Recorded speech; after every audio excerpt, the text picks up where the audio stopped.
e o Sr. Vice-Reitor da Universidade Portucalense e todos os membros da administração. Cumprimentar, obviamente, o professor Paulo Moraes e agradecer ao professor Paulo Moraes o convite honroso que me fez para hoje poder estar aqui junto de vocês a participar num webinar que eu considero da maior importância. É importante que alguém se preocupe com a questão dos caminhos da ética de uma forma geral e, neste caso concreto, neste tempo de pandemia. Cumprimentar, obviamente, todas as pessoas que nos estão a ouvir, todos os estudantes e toda a gente que queira também participar neste webinar, que podem, tanto quanto sei, depois colocar algumas questões, algumas perguntas. Eu gostava de começar esta apresentação dizendo que o Dr. António Arnaud, numa entrevista que deu à revista da Ordem dos Médicos já em novembro de 2011, deixou-nos algumas mensagens na altura que eu considero poderosas e que se adequam muito ao momento que estamos atualmente a viver. E uma das mensagens mais poderosas que ele deixou foi dizer que a fragilização da democracia é que fragiliza o Serviço Nacional de Saúde. E, de facto, isto está a acontecer não apenas em Portugal, está a acontecer noutros países, e é uma pena que assim seja, porque nós precisamos, de facto, de um serviço de saúde mais forte, com mais capacidade de intervenção, precisamos de investir mais nos serviços de saúde, e esta pandemia veio-nos colocar a descoberto muitas questões que não estavam bem a nível do nosso Serviço Nacional de Saúde e que nós, obviamente, temos que melhorar rapidamente, investindo naquilo que é um serviço que garante o acesso aos cuidados de saúde a todos os portugueses, que garante o direito à saúde de acordo com aquilo que é também a Convenção Internacional dos Direitos Humanos e que, no fundo, funciona como um grande fator de coesão social entre as pessoas, para além da solidariedade que está, obviamente, iminente ao nosso Serviço Nacional de Saúde. Mas o Dr. António Arnaud, nesta mesma entrevista, fez mais algumas afirmações que me parecem importantes, como, por exemplo, dizer que o Estado não tem autoridade moral para cortar naquilo que é essencial à vida e à dignidade humana. Como, por exemplo, dizer que sem profissionais motivados e respeitados não há Serviço Nacional de Saúde digno desse nome. E, finalmente, dentro das frases que eu selecionei desta entrevista que o Dr. António Arnaud nos deu, defender, aperfeiçoar e consolidar o Serviço Nacional de Saúde não é apenas um imperativo constitucional e democrático, mas um verdadeiro imperativo ético. Não é justo que a saúde seja um privilégio de quem a pode pagar e não um direito de todos os cidadãos. E nesta perspectiva eu gostava de realçar alguns aspectos que eu acho que são importantes dentro daquilo que é o caminho da ética durante esta pandemia, que não é exclusivo desta pandemia, mas esta pandemia vem realçar alguns aspectos que normalmente não são realçados e que tem muito a ver com aquilo que é ética em dois patamares. Um deles eu irei aprofundar mais um pouco e suponho que é esse que as pessoas esperam que eu faça, mas nós temos também aqui uma ética na responsabilidade política. Na responsabilidade política que se relaciona com várias questões que nós podemos depois falar nelas, como as decisões com base na ciência, na evidência científica. Há várias questões nesta área que têm um peso e uma preponderância em termos éticos que são absolutamente essenciais. Por exemplo, quando falamos de equipamentos de proteção individual, quando falamos de condições de isolamento, quando falamos no apoio às pessoas mais desfavorecidas, quando falamos naquilo que é o combate que tem que se fazer ainda mais forte em tempo de pandemia àquilo que são as desigualdades sociais em saúde e por aí adiante, o dever de evitar episódios que colocam em risco a vida das pessoas, o dever de antecipar medidas para proteger as pessoas, que nem sempre têm acontecido, o dever global de informar e comunicar para todos os grupos etários e para todos os grupos sociais, o dever ético de encontrar alternativas de resposta no sistema de saúde, que foi uma coisa que foi adiada até ao limite e que nos colocou numa situação muito complicada, porque nós temos um Serviço Nacional de Saúde, mas temos também mais recursos humanos, recursos técnicos, equipamentos, infraestruturas fora do Serviço Nacional de Saúde e que neste momento deviam estar todas à disposição do Serviço Nacional de Saúde, liderado pelo Serviço Nacional de Saúde, para darmos uma resposta consistente e não deixarmos doentes para trás. Porque muitos dos doentes ditos não Covid que estão a ficar para trás têm doenças igualmente graves e acabam por ter depois consequências, quer a nível de mortalidade, quer a nível de morbilidade, que não são propriamente desprezíveis. O dever também de criar condições adequadas para garantir os direitos humanos essenciais.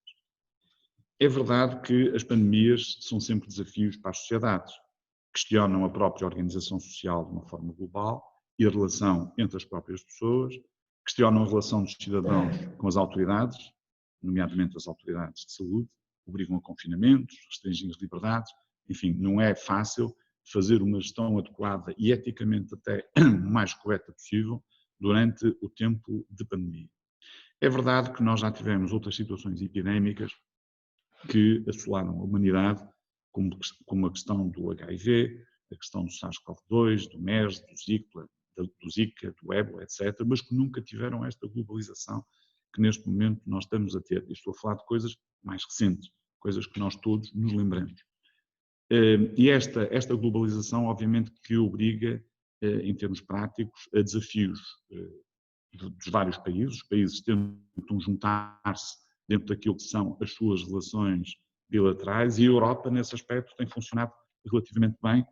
Se calhar é que nós temos a Presidente do Conselho Europeu, uma mulher, quer dizer, e as mulheres têm tido um desempenho notável durante o combate a esta pandemia. Aliás, nós tivemos a analisar os dados recentemente dos países que responderam melhor à pandemia e a imensa maioria dos países que respondeu bem à pandemia ou tinha uma mulher como Presidente da República ou uma mulher como Primeiro-Ministro.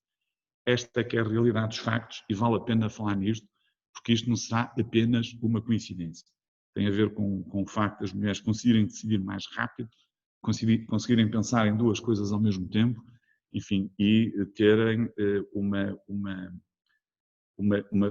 antecipação nas respostas que são muito importantes quando estamos a falar de situações como esta pandemia.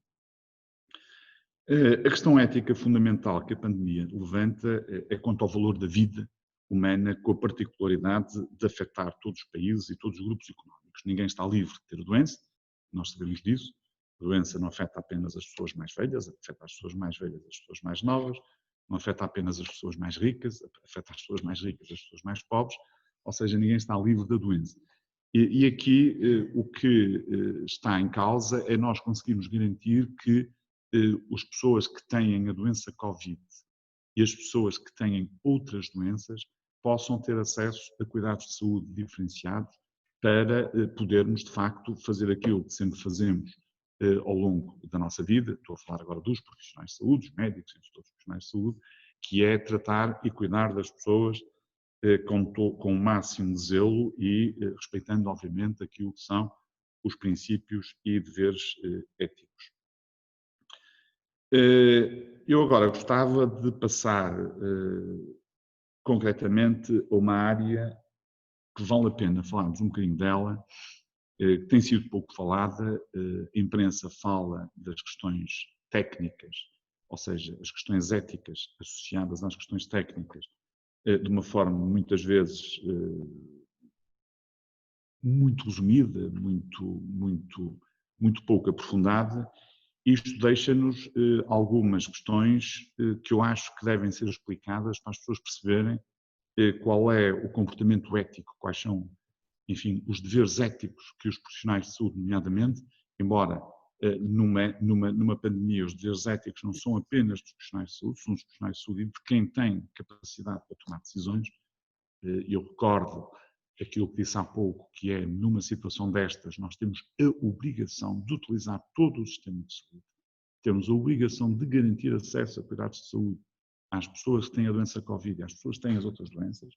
Isso, infelizmente, na primeira onda não aconteceu e nesta segunda onda está quase a acontecer o mesmo que na primeira onda, embora tenha existido já alguma abertura para utilizar camas de internamento do setor privado e social, camas de cuidados intensivos, recursos humanos e as próprias infraestruturas de uma forma global, mas em termos daquilo que é as nossas decisões, nomeadamente a nível da medicina intensiva, que esta é que é a questão sempre que as pessoas ficam mais preocupadas, é se eu tiver uma doença muito grave em que preciso de cuidados intensivos, eu tenho acesso ou não tenho acesso aos cuidados intensivos.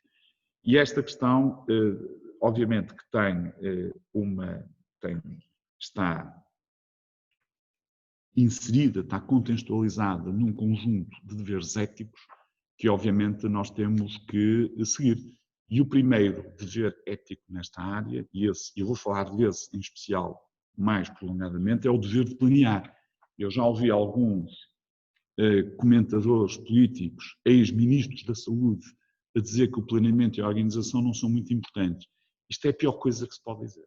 Isto é absolutamente desastroso. Eu até me custou ouvir uma pessoa que já foi ministro da Saúde dizer que planear e organizar que não tem grande importância porque a pandemia vai variando dia para dia. Quer dizer, isto parece um filme de desenhos animados. É uma coisa que me deixa, de facto, o dever de planear é absolutamente essencial. E vocês vão já perceber porquê. Depois, o dever de cuidar, o respeito pelos 4 princípios bioéticos essenciais, que é a beneficência, a não maleficência, a autonomia e, naturalmente, a justiça distributiva, e depois, finalmente, a equidade no tratamento.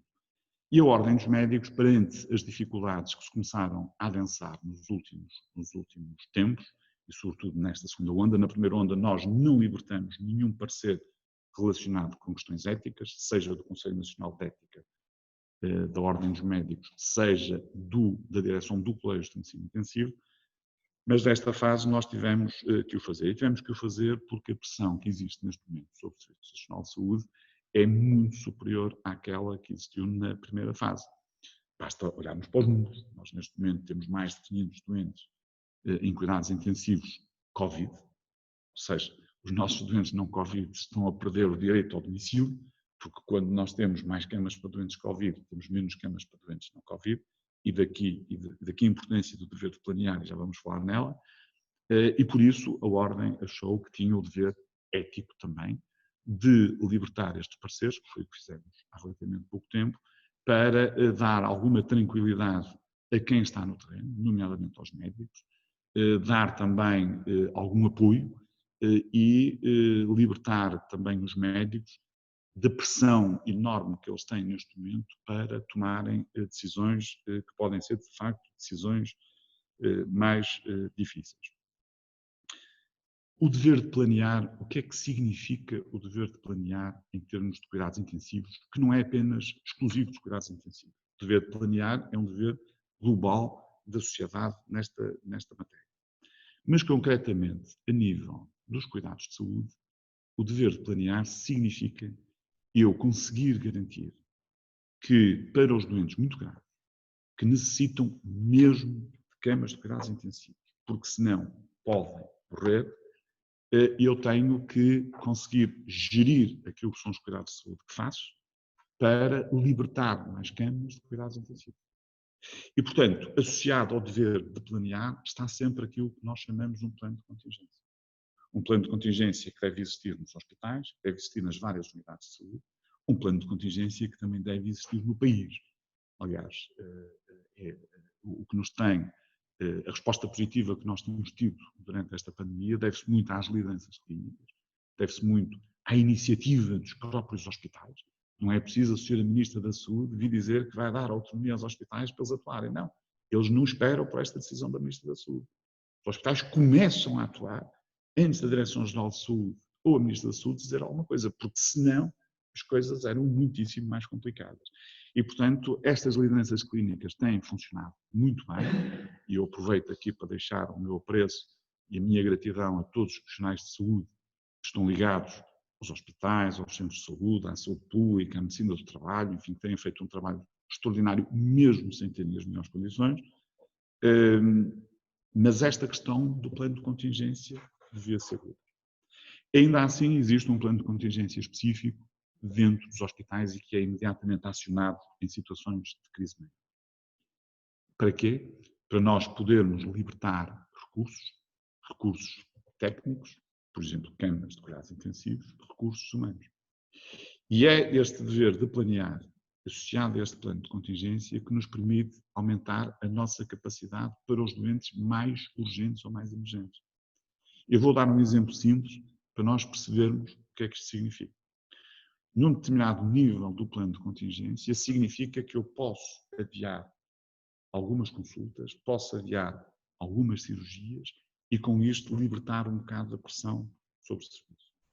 Claro que quando nós estamos a falar nisto, estamos a falar em adiar doentes que não sejam urgentes, ou seja, doentes que possam ser adiados, sendo que cada doente que é adiado, obviamente, está a perder uma oportunidade de ser tratado, de ser operado, de ter a sua consulta, de fazer o seu exame diagnóstico e terapêutico.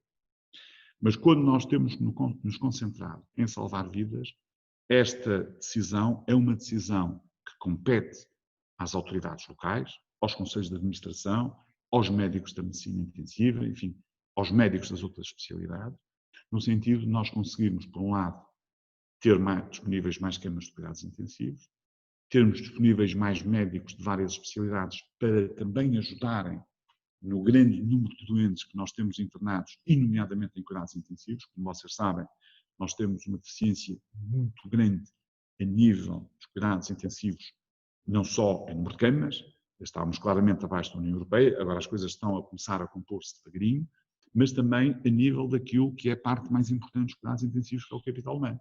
Ou seja, pessoas altamente diferenciadas, pessoas que conseguem, de alguma forma, fazer o melhor pelos doentes.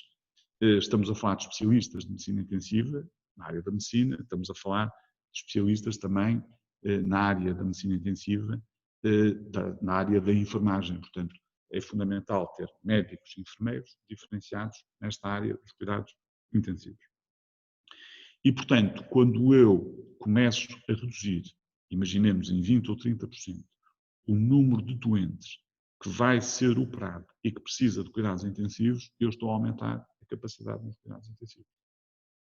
Tenho um doente que, para ser operado, precisa de uma cama de cuidados intensivos. Se eu adiar a cirurgia, há uma cama de cuidados intensivos que não vai ser operada, que não vai ser utilizada e que fica liberta para doentes, life-saving para doentes, que nós não controlamos, que nós não podemos adiar, mas que nos aparecem nos hospitais com situações extremamente graves e que, se não tiverem acesso a cuidados intensivos numa determinada fase, podem, de facto, morrer. E, portanto, esta gestão crítica é uma gestão que acaba por ser feita, e já está a ser feita no nosso país, foi feita na primeira fase, está a ser feita já na segunda fase, em fase acelerada. Neste momento há vários hospitais a adiarem os chamados doentes não urgentes, a adiarem os doentes também não prioritários, sendo que no meio disto tudo há doentes prioritários que acabam por ser adiados. Quem são os doentes que vão ser operados, que precisam mais de cuidados intensivos? São os doentes que têm doenças mais graves, são os doentes que têm cirurgias mais demoradas, são os doentes que têm mais doenças associadas. Porquê? Porque se eu faço uma grande cirurgia a um doente e ele não tem uma vigilância, pode não precisar de ventilação invasiva, mas se não tem uma vigilância nos cuidados intensivos, como deve ser, pode ter mais complicações e complicações potencialmente fatais. E, portanto, há doentes que nós, para os operarmos, temos que ter disponibilidade de cuidados intensivos. Senão estamos a violar aquilo que são as boas práticas que estão recomendadas pelos vários organismos internacionais e também pela própria Ordem dos Médicos. Depois, este dever de planear, ao também eliminar algumas atividades que são feitas normalmente, permite libertar também recursos humanos, sejam anestesiologistas, para ajudarem nos cuidados intensivos. Ou seja, das pessoas não especialistas em cuidados intensivos, os anestesiologistas, os pneumologistas, os infecciologistas e os médicos especialistas em medicina interna são aqueles que estão mais próximos porque têm todos alguma formação na área da medicina intensiva. Começo a ter mais enfermeiros que estão no bloco operatório e que também estão habituados a lidar de alguma forma com algumas áreas da medicina intensiva, a ajudarem na medicina intensiva. Consigo libertar médicos de outras especialidades, porque não estão a operar os seus doentes, não estão a fazer a sua atividade normal, para ajudar no combate à Covid-19 em várias áreas. E, portanto, o dever de planear é que permite que, neste momento, tanto quanto é do meu conhecimento, em Portugal nós ainda não tivemos que decidir se vamos oferecer uma cama de cuidados intensivos ao doente A ou B, e o doente que não tivesse acesso a cuidados intensivos podia morrer. Portanto, este equilíbrio, que é um equilíbrio que está a ser conseguido e que tem consequências, e já vamos falar nelas. Aliás, o professor Paulo Moraes assim, já tem aqui uma pergunta para lhe fazer, é o que é que acontece ao fazer este dever de planear. Por isso é que a decisão ética de garantir cuidados de saúde a todos os portugueses, maximizar estes cuidados de saúde, que é uma decisão política, uma decisão de utilizar todo o sistema de saúde, de utilizar todos os recursos que temos no país, é essencial. E por isso é que os bastonários da Ordem dos Médicos fizeram um artigo que foi publicado no Jornal Público há cerca de um mês e uma semana, a chamar a atenção para esta matéria. E o artigo teve impacto, não é? O Sr. Presidente da República ficou preocupado, resolveu chamar as pessoas todas, resolveu fazer o trabalho que a Ministra da Saúde não estava a fazer. E as pessoas começaram a ficar mais preocupadas com esta matéria e perceberam que era fundamental alargar a nossa capacidade de resposta. Bom, depois poderemos falar mais um bocadinho do dever de planear. Claro que existem mais cinco deveres éticos na área dos cuidados intensivos que são importantes ter em linha de conta. Como, por exemplo, o dever da maximização do benefício, o dever do exercício da colegialidade, que é o modelo de decisão partilhada em equipa, ou seja, decisões mais complexas não serem tomadas apenas por um médico, mas serem tomadas em equipa e, eventualmente, colher até a opinião de pessoas com mais experiência que sejam fora da instituição, e isto são decisões também muito importantes, o dever da equidade e o dever de triagem e dever de cuidado.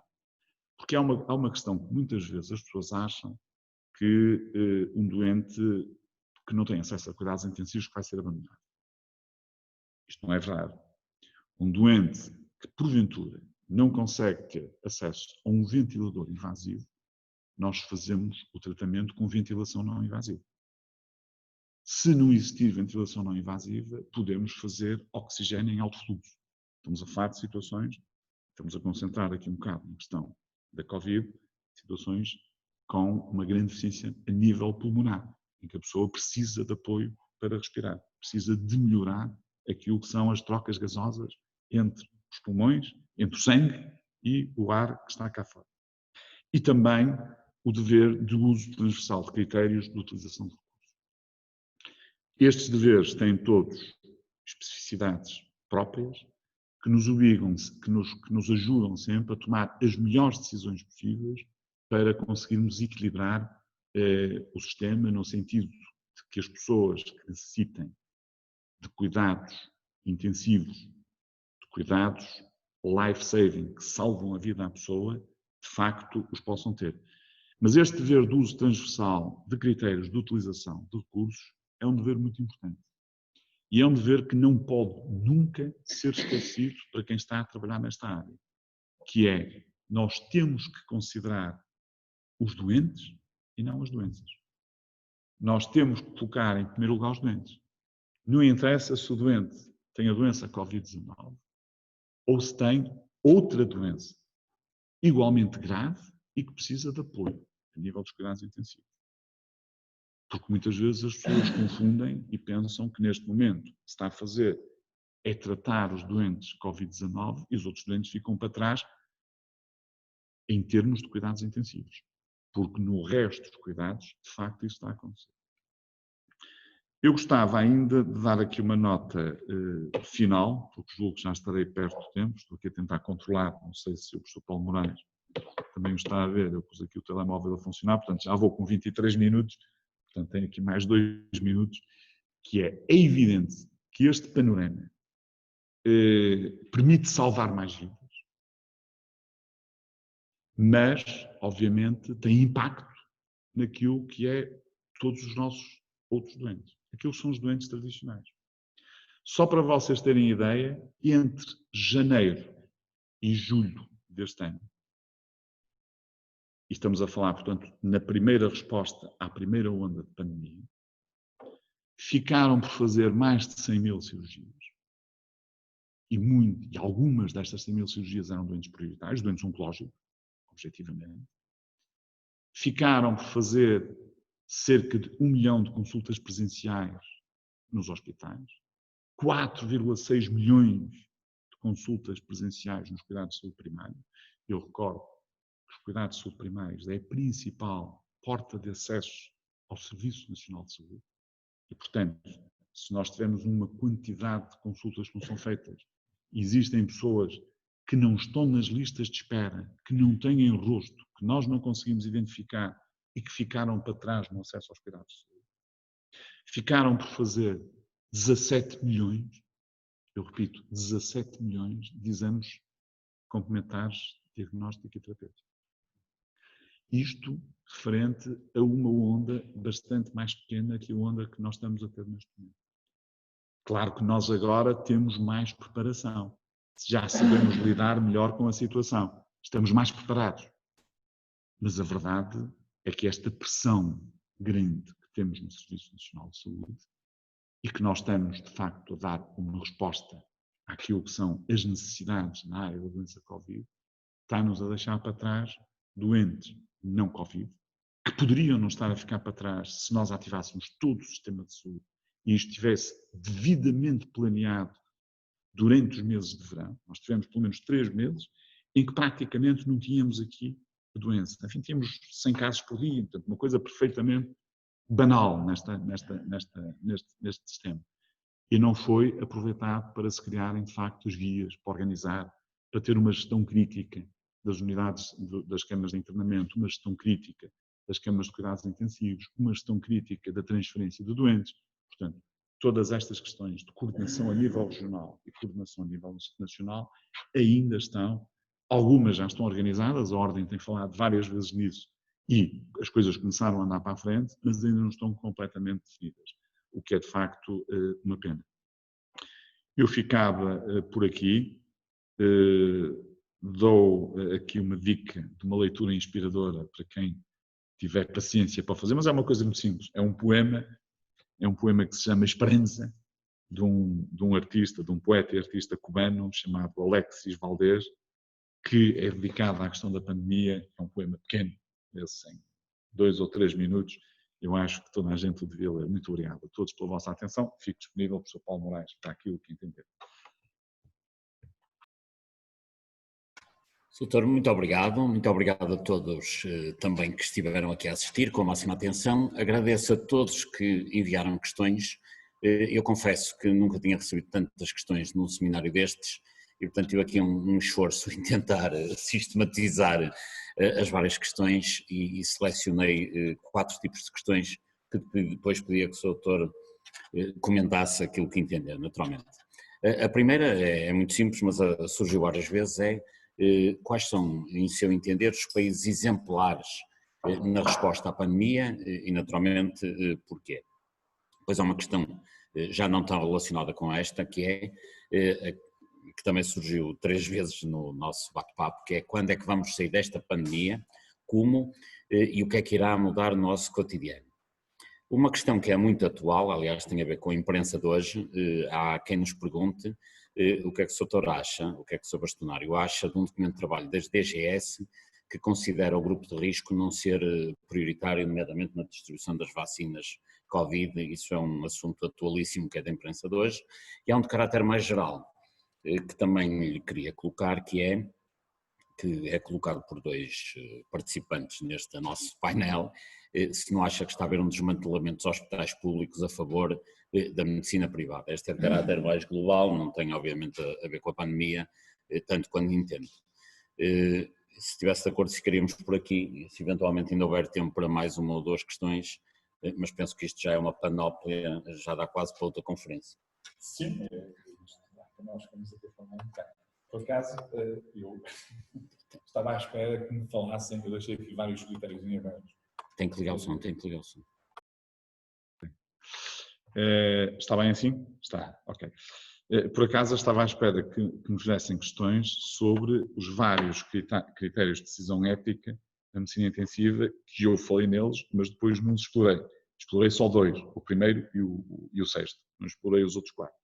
Mas assim sendo, vamos responder a estas questões de forma rápida para podermos ter aqui mais alguma possibilidade de alguma forma podermos responder mais algumas questões. Os países exemplares na pandemia são vários, não é? A Nova Zelândia é um deles. A Nova Zelândia teve um comportamento absolutamente notável. Não vou falar da China, obviamente. A China teve um comportamento notável, mas a China não é comparável com os países aqui da Europa, porque nós aqui temos uma democracia, temos várias democracias, mas que temos que respeitar e temos respeitado, e portanto nós não podemos fazer aquilo que queremos, na altura que queremos e da maneira que queremos. Na China isto é mais fácil. Na China as medidas restritivas e outras são tomadas com uma rapidez enorme, sem haver necessidade de intervenção da Assembleia da República local, etc. Portanto, a China. Mas a Nova Zelândia tem um comportamento fantástico. Aqui na Europa também há vários países que tiveram um excelente comportamento, nomeadamente alguns países nórdicos, exceto a Suécia, enfim, resolveu ter uma opção diferente no início da pandemia, o que acabou por sair um bocado caro, mas os outros países, à volta da Suécia, tiveram de facto um comportamento também muito bom. Mas eu gostava de realçar aqui a Alemanha. E a Alemanha porquê? Porque a Alemanha é uma grande potência europeia, é liderada por uma mulher, Angela Merkel, que eu acho que neste momento é de longe a melhor líder europeia, esta é a minha opinião, é a pessoa que comunica melhor sobre a pandemia. É um exemplo. As pessoas deviam olhar para ela para ver como é que ela comunica sobre a pandemia. Claro que ela é uma mulher da ciência, ela é uma mulher que está habituada a falar nesta matéria, mas a comunicação dela é clara, concisa e traduz o essencial. E depois consegue chegar às pessoas de diferentes estratos sociais, consegue chegar, de facto, passar uma mensagem que não existem dúvidas. Quer dizer, nós não podemos passar mensagens para os portugueses em que os portugueses fiquem em dúvida daquilo que devem fazer ou não fazer.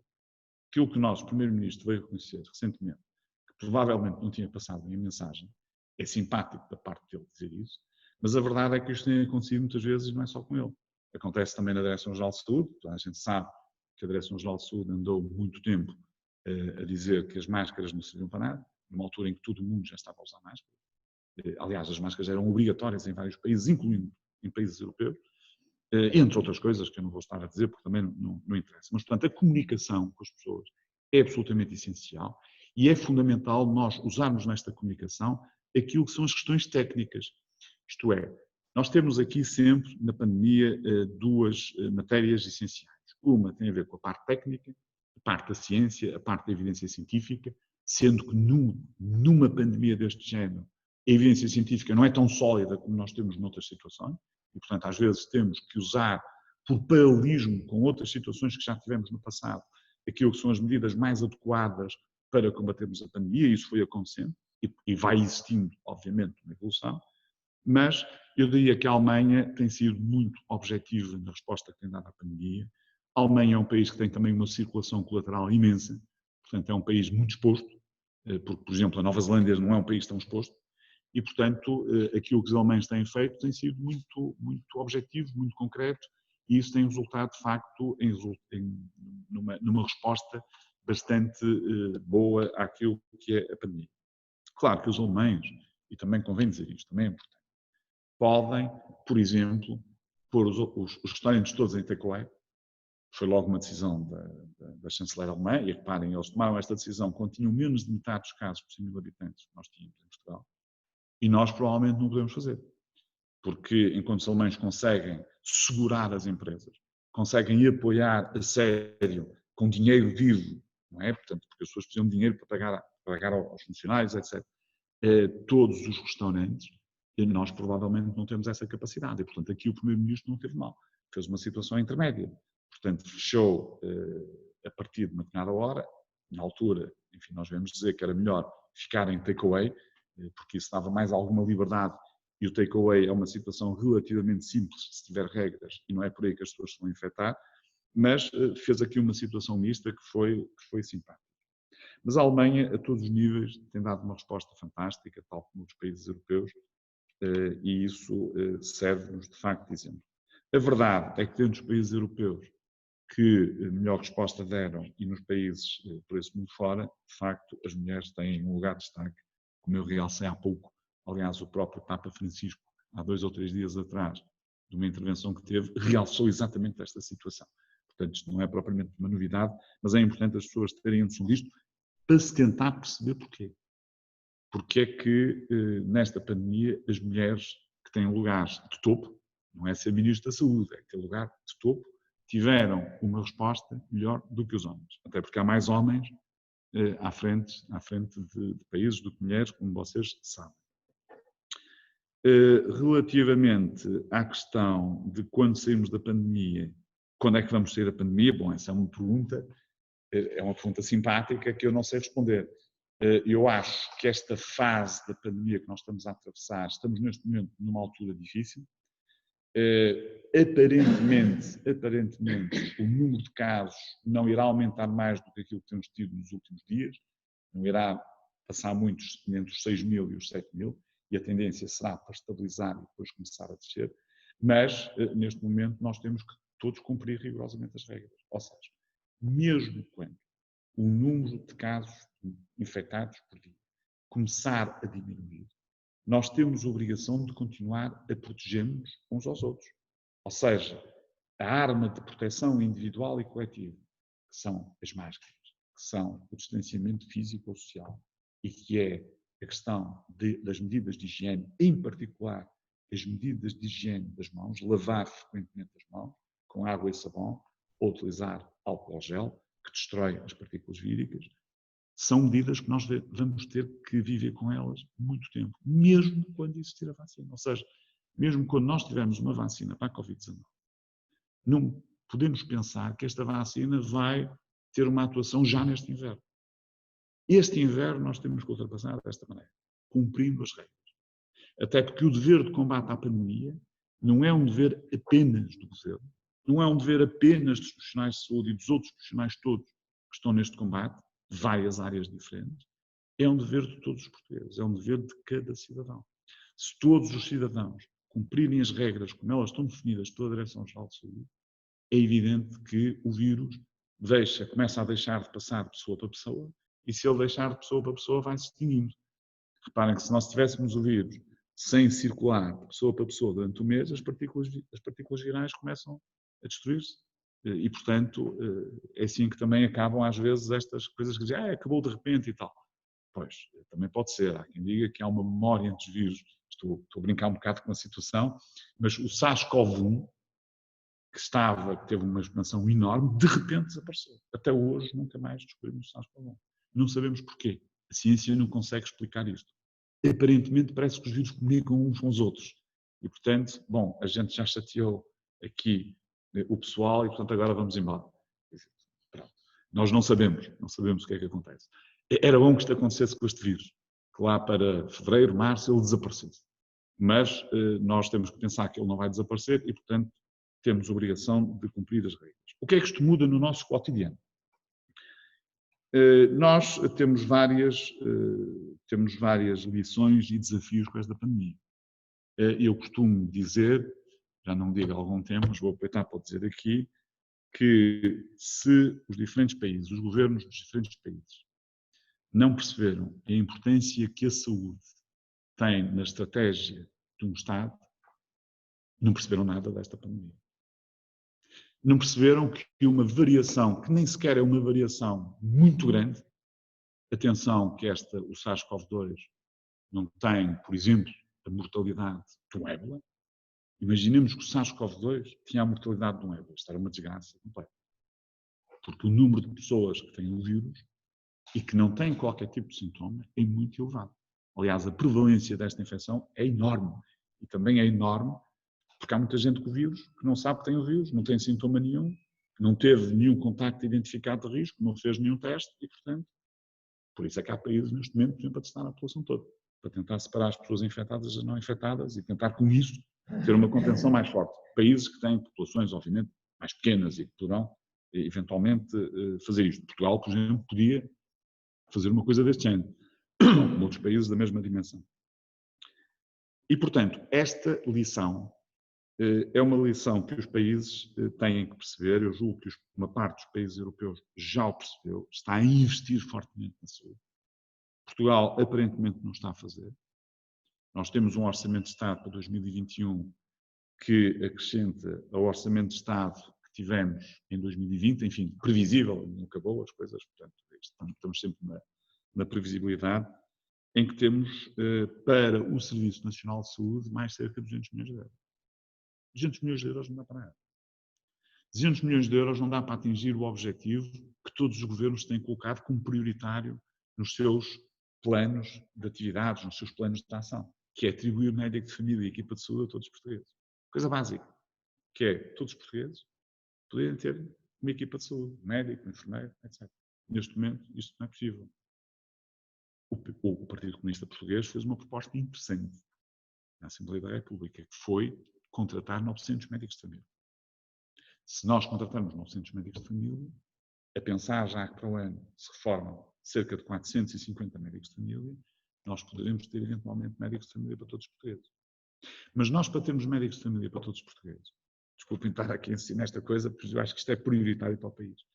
Nós, para termos médicos de família para todos os portugueses, nós temos que criar condições para eles poderem trabalhar.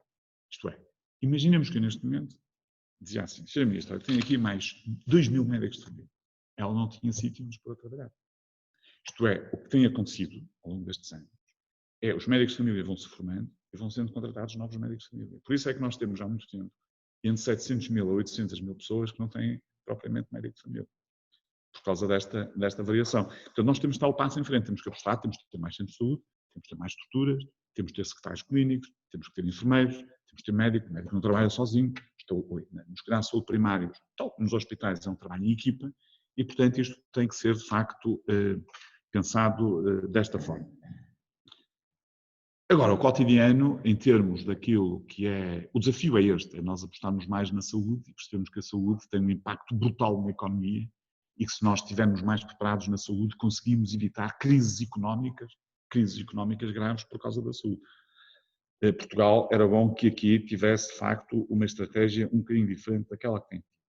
Eu, quando digo isto aplica-se, obviamente, não apenas ao Governo, mas também à própria Assembleia da República, porque quem nos representa no país não é o Governo. Quer dizer, o Governo também nos representa naturalmente, mas quem nos representa diretamente são os deputados na Assembleia da República, os quais nós também votamos. Em termos de mudar o cotidiano, nós temos aqui várias oportunidades. Foram criadas oportunidades muito consistentes no ambiente. As pessoas perceberam que os recursos naturais são absolutamente fundamentais e que nós podemos ter aqui uma ação de melhoria fantástica. Vejam como é que nós começamos a respirar melhor, a ter o céu mais limpo, desde que começou a pandemia. Naquela primeira fase em que existiu o confinamento, em que não havia tantos carros na circulação, as fotografias de satélite da Terra eram completamente diferentes e não foi preciso muitos dias para as coisas mudarem. E atenção, quando nós estamos a falar do clima, quando estamos a falar, enfim, dos nossos recursos naturais, do mar, etc., estamos a falar daquilo que permite que o planeta Terra continue a oferecer condições para nós termos vida na Terra. E, portanto, isto não é uma matéria secundária, é uma matéria primária. E, portanto, isto veio dar razão aos ambientalistas, às pessoas que defendem, de facto, o ambiente. E temos aqui uma boa oportunidade para os grandes líderes mundiais, nomeadamente o Presidente dos Estados Unidos, que agora felizmente mudou, e, portanto, pode ser que as coisas agora comecem a ter enfim, um caminho um bocado diferente, que nós temos que começar a ter muito cuidado com a energia que utilizamos, a ter muito cuidado com a questão dos plásticos, enfim, uma série de coisas, e acho que aqui eu acho que há aqui uma oportunidade de, no nosso cotidiano, algumas destas matérias mudarem. Mas existem outras. Existe a questão do teletrabalho, de aproveitar melhor o teletrabalho. Existe a questão da transformação digital. Transformação digital, obviamente, que vai ter um impacto grande naquilo que nós fazemos todos os dias, sem nunca prejudicar aquilo que são as relações humanas, e não estou a falar agora só da saúde, estou a falar de uma forma mais aberta, não é? Porque no caso da saúde, como diz o Papa Francisco, as relações humanas são a maior defesa que nós temos do humanismo e da humanidade. Na saúde, porque é na saúde, porque é onde elas se fazem notar mais, é onde se nota mais a importância das pessoas falarem umas com as outras, a importância da solidariedade, a importância da empatia, enfim, de uma série de questões que têm muito a ver connosco, seres humanos, que têm muito a ver com aquilo que é a nossa consciência, que é uma coisa que as máquinas nunca vão ter, um robô nunca vai ter propriamente consciência, e portanto nós temos aqui também que valorizar esta questão, e portanto existem de facto muitas outras implicações que esta pandemia vai ter, que eu acho que podem ser positivas, se devidamente aproveitadas. Se os nossos líderes, estou a falar dos líderes a nível, não é só a nível do nosso país, a nível mundial, se organizarem e conseguirem aproveitar daqui alguns dos desafios que nós fizemos. Claro que no nosso país concretamente há muitas outras coisas. As empresas transformaram-se, adaptaram-se à nova realidade, começaram a ter atividades específicas para ajudar o país, para ajudar as pessoas, na área, por exemplo, dos equipamentos de proteção individual, das máscaras, dos ventiladores. Há uma empresa portuguesa, daqui de perto, que é a Sisavance, que tem neste momento um ventilador invasivo específico de cuidados intensivos a ser testado para ter a certificação europeia. Portanto, já é um outro campeonato. Portanto, as empresas fizeram, de facto, coisas verdadeiramente extraordinárias e acho que esta adaptação das nossas empresas também pode mudar muito o cotidiano das pessoas, porque podemos ter aqui uma amplitude de atuação em termos daquilo que é o nosso produto interno bruto também, um bocadinho maior. Eu vou agora sair daqui porque esta questão de mudar o cotidiano, podíamos continuar por aí adiante. A questão das vacinas, eu não ouvi notícias hoje ainda, porque estive a tomar aqui umas notas no meu iPad antes de vir aqui para a sessão, para fazer aqui umas notas para estar aqui a falar convosco, mas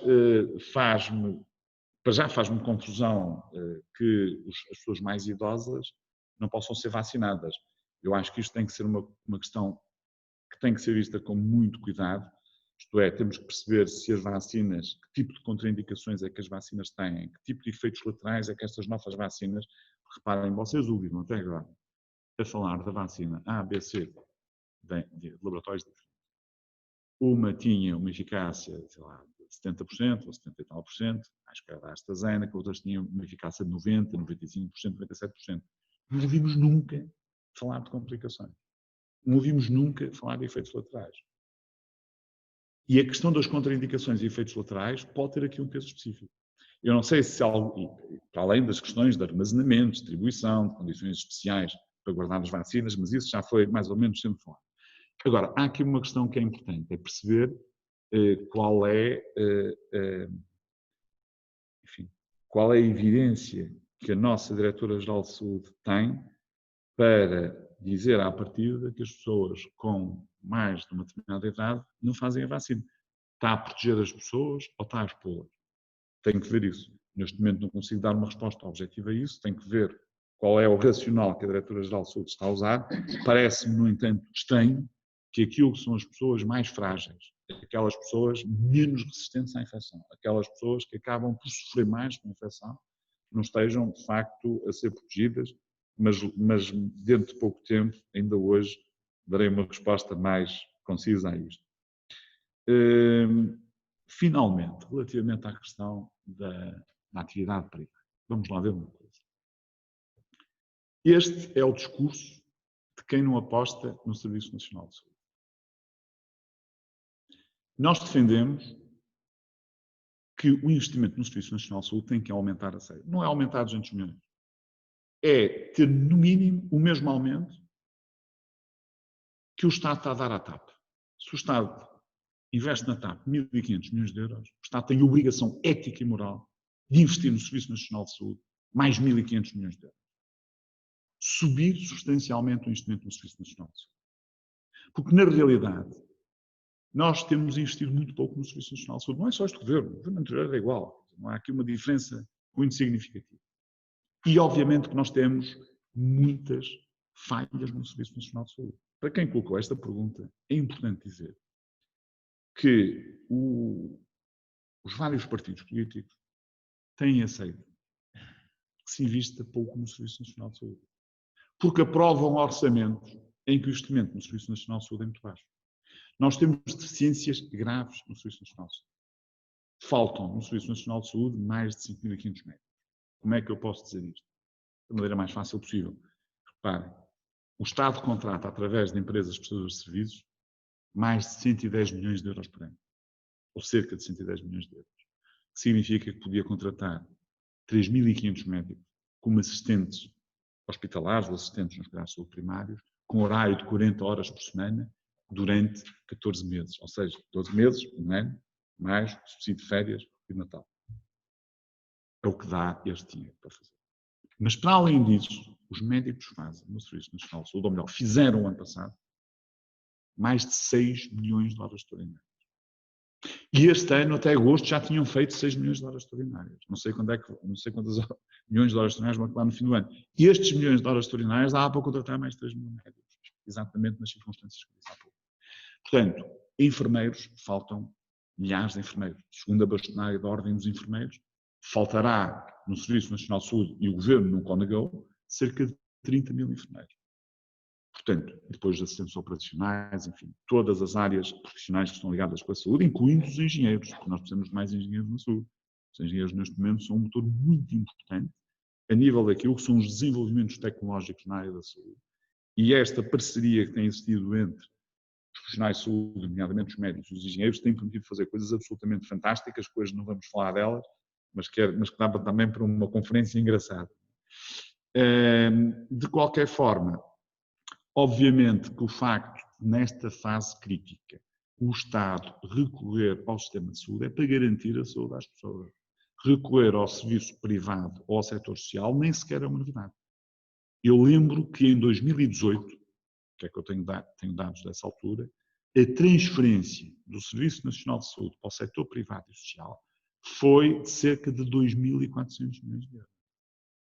Porquê? Para fazer o quê? Para pagar cirurgias que o Estado não conseguiu fazer, para pagar exames complementares de diagnóstico e terapêutica.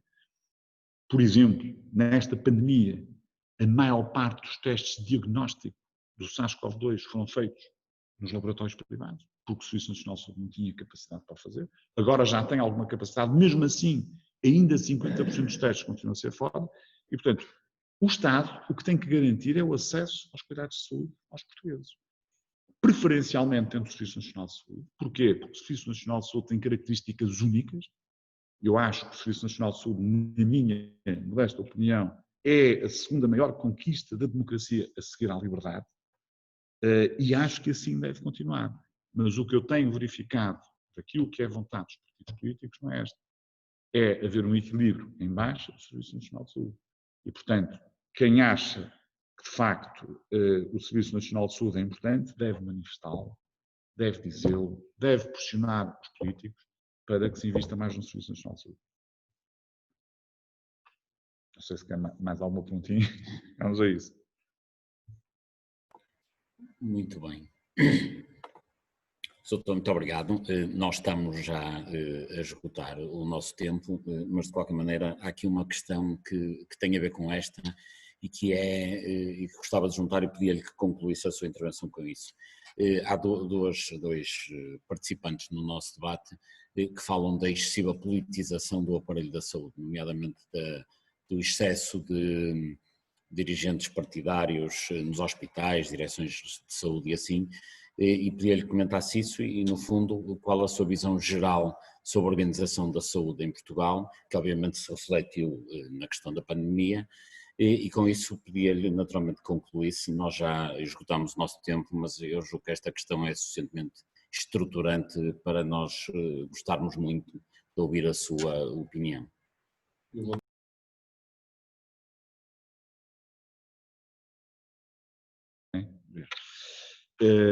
Obrigado pelas questões. As questões são de facto importantes, dariam para nós estarmos aqui a falar mais um bom bocado. Eu vou tentar responder a elas de forma muito objetiva. Relativamente à primeira questão, é evidente que a politização da saúde existe, infelizmente. Existe e existe mal, porque nós devíamos ter muita transparência naquilo que é a escolha dos dirigentes em várias áreas. Claro, nós estamos a falar da saúde, mas isto não é exclusivo da saúde, portanto. Mas na saúde é particularmente relevante. Se nós pensarmos bem, por exemplo, com o governo atual, as pessoas que estão na área da saúde a vários níveis são sempre as mesmas. Ainda agora, o grupo que foi nomeado para a questão das vacinas, da vacina Covid-19, para decidir como é que as pessoas vão ser vacinadas, etc., inclui ex-secretários de Estado do Governo, enfim, por aí fora, não é? Portanto, não há aqui, de facto, um critério técnico, um critério que seja transparente na escolha das pessoas e, nomeadamente, falando objetivamente naquilo que é a escolha dos presidentes dos conselhos de administração e depois até dos próprios diretores clínicos, porque quando nós estamos a falar nesta área, estamos a falar num hospital inteiro. Porque reparem, os presidentes dos conselhos de administração são escolhidos diretamente pelo Ministério da Saúde ou pelas ARS, por delegação das ARS locais. Sendo que para os grandes hospitais, o Ministério da Saúde nunca prescinde dizer quem é que quer lá. Depois, os diretores clínicos também. O que significa que todas as chefias dos serviços clínicos podem estar dependentes do diretor clínico. E nós temos acontecido em alguns hospitais uma coisa que eu acho que é uma vergonha, que é isto seguir esta estrutura e a seguir começarem a substituir diretores de serviço e a pôr diretores de serviço de acordo com a linha. Isto é a pior coisa que se pode fazer. As pessoas que estão à frente de serviços, quando nós estamos a falar de serviços clínicos, devem ser as pessoas mais bem preparadas, devem ser as pessoas que têm mais conhecimento, devem haver concursos completamente transparentes e que deviam ser feitos, não por quem está no poder, mas devia ser uma comissão completamente autónoma, mas completamente autónoma, completamente independente do Estado, de qualquer Estado, de qualquer. Se calhar até, mais na dependência do Presidente da República, em último caso, mas nunca na dependência do Governo. Esta questão, de facto, é uma das questões que nós precisamos de resolver no nosso país, porque escolher as pessoas com mais capacidade e melhores para dirigirem, neste caso a saúde, mas as empresas de uma forma geral, é importante para o país conseguir ir cada vez mais longe e ser cada vez mais forte. E ter, de facto, na área pública, uma capacidade de resposta que muitas vezes acabamos por não ter. Depois, relativamente à organização da saúde no país, é assim, a organização é uma organização que precisa de ser vista com urgência. E precisa de ser revista com urgência porque nós temos várias falhas que têm que ser, de facto, colmatadas e têm que ter aqui um funcionamento diferente. Estaria para falarmos agora aqui uma hora. Não é? Nós temos, basicamente, os problemas na área da saúde todos identificados, ou mais ou menos identificado.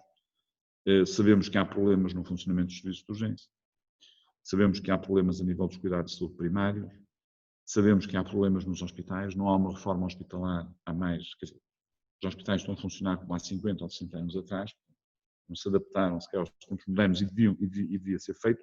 Claro que vai havendo intervenções internas nos hospitais, dependendo dos conselhos de administração, mas a verdade é que em termos estruturais, nada foi feito até este momento. Sabemos que há uma dificuldade enorme de comunicação mais eficaz entre os cuidados de saúde primários e os cuidados hospitalares, que é uma área absolutamente essencial. Sabemos que temos imensas dificuldades na área dos cuidados paliativos e dos cuidados continuados. Por exemplo, na área dos cuidados paliativos, nós não temos cuidados paliativos para mais de 20% dos portugueses. Aliás, eu penso que neste momento chega a cerca de 15% dos portugueses, é uma vergonha. Mas nada está a ser feito para melhorar esta área, objetivamente, porque não é câmaras, é pessoas diferenciadas em cuidados paliativos que nós estamos a falar. Por exemplo, a Ordem, o ano passado, aumentou em 20% a capacidade de resposta nos cuidados paliativos. Juntamente com a Fundação La Caixa, permitimos fazer formação específica a 14 médicos que passaram a ter a competência em cuidados paliativos. Ou seja, aumentamos em 20%. É uma coisa engraçada. Num ano. E o Estado devia ter este tipo de iniciativas e não tem. E arranjar parceiros para estas iniciativas. Depois, há várias questões identificadas mesmo na micro-organização do funcionamento dos sistemas, como, por exemplo, a forma como os serviços são financiados, neste caso os hospitais, os agrupamentos de centros de saúde, os ACES, na forma como nós valorizamos, ou melhor, não valorizamos a qualidade dos cuidados de saúde. O Estado continua preso àquilo que são as métricas numéricas e, portanto, quando os diretores clínicos negociam com os diretores de serviços aquilo que é a contratualização para o ano a seguir, o que está sempre em cima da mesa são números, mais números de primeiras consultas, mais números de cirurgias, nunca melhores resultados no tratamento do cancro da mama, melhores resultados no tratamento do cancro da próstata. Portanto, nós temos aqui uma série de intervenções que são absolutamente necessárias. Eu não estou a dizer nada de novo, tudo isto está identificado, mas ano após ano as alterações nunca são feitas. E porquê é que não são feitas? Não são feitas porque não existe uma vontade grande de quem está a gerir a saúde em Portugal de investir a sério no Serviço Nacional de Saúde. Eu vou-vos dar o exemplo mais mesquinho que possa haver. Nós criamos uma oportunidade, neste momento, com esta pandemia, de fazermos consultas, fazermos algumas monitorizações de doenças à distância, através dos equipamentos que permitem fazer verdadeiramente telemedicina. Nós não temos condições, nem nos centros de saúde, nem nos hospitais, neste momento, para fazer medicina à distância. Para fazer medicina à distância temos de ter os equipamentos. Não é eu estar a fazer com o meu telemóvel, não é o doente que nem sequer tem telemóvel ou não tem essa possibilidade. É identificar as coisas, é capacitar os locais, é ter a possibilidade de fazer registros clínicos à distância também, em condições boas, é ter a oportunidade de nós termos as ferramentas para poder fazer. Até agora, nada foi preparado nesta área. Falamos da transformação digital como uma coisa extraordinária, vende bem, é bonito falar da transformação digital, mas depois a transformação digital não se aplica. Aplica-se fora do setor público. Está-se a aplicar já massivamente, mas o setor público ainda não avançou. Porquê? Porque é preciso gastar dinheiro. Portanto, é preciso ter dinheiro para fazer isto. Eu olho para o Orçamento de Estado para 2021 e não vejo lá propriamente, aquilo também não está muito especificado, e, portanto, tem que dar aqui alguma margem de manobra, pode estar pensado, mas nós não conseguimos chegar lá. A aposta, por exemplo, nesta transformação que é fundamental para o serviço de saúde, fundamental para vigiarmos melhor os nossos doentes, fundamental para monitorizar algumas doenças crónicas, fundamental para evitar que um doente venha mês a mês à consulta. Claro que as consultas presenciais e a relação médico-doente têm que se manter, isso é a base de tudo. Mas depois nós temos algumas coisas que podemos fazer com qualidade à distância. Dou-vos outro exemplo. Uma grande parte do tempo que os médicos perdem com os sistemas de informação dos hospitais, estamos a falar para aí 50% do tempo que é a sua atividade. Eu estou numa consulta, 50% do meu tempo ou mais é para fazer registros, é para ir procurar coisas, ou seja, a burocracia que existe neste momento no sistema é excessivamente elevada, está identificada, pode ser diminuída. É preciso fazer investimento. É fácil fazer investimento. Hoje em dia existe hardware e software que permite que eu esteja a olhar para o doente, que não tire os olhos do doente e que vá dando indicações para o diário clínico do doente, daquilo que é as minhas observações e daquilo que são os meus pedidos de exames complementares de diagnóstico. Isto neste momento é perfeitamente possível. É fácil, já se faz em muitos sítios, incluindo em Portugal, mas não se está a fazer ainda no Serviço Nacional de Saúde.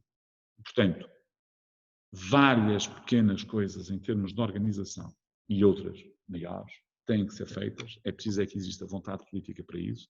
É preciso, se calhar, que a saúde seja considerada, de facto, uma prioridade nacional, uma prioridade da que todos os políticos ficassem amarrados, independentemente daquilo que são outras opções que possam ter noutras áreas, porque é a única forma que nós temos de garantir que o país, que o governo que estiver, seja ele do PS ou do PSD ou de outro partido político qualquer, possa seguir em frente nesta área.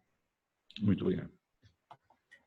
Doutor, muito obrigado, pois o nosso tempo já se esgotou. Eu quero agradecer a todos a participação, muito em particular aos que colocaram questão, pedindo desculpa de não poder considerá-las todas. Deu-se até aqui um aspecto interessante que no bate-papo, quase um debate paralelo, eu depois darei naturalmente ao Dr. Miguel Guimarães o registro deste bate-papo, agradeço a todos também que fizeram esse debate. E, naturalmente, as últimas palavras são para lhe agradecer muito ter vindo aqui, em particular numa fase tão ocupada da sua vida, que já é por si ocupada, mas que nos últimos tempos imagino que deve ser uma agenda caótica. A Universidade Portucalense e nós todos lhe agradecemos muito a sua vinda. E mesmo para finalizar, a última palavra é convidar todos os presentes a voltarem a juntarem-se a nós, se assim o entenderem, no dia 11 de dezembro, pela mesma hora, na segunda sexta-feira de dezembro, teremos aqui o Rui Marques, que também é uma personalidade que todos conhecem, nomeadamente pela sua ligação aos refugiados, aos imigrantes, etc. Será o nosso próximo convidado e teremos certamente uma conferência também muito interessante. Ultimíssima palavra, Dr. Miguel Guimarães, muito obrigado. Muito obrigado.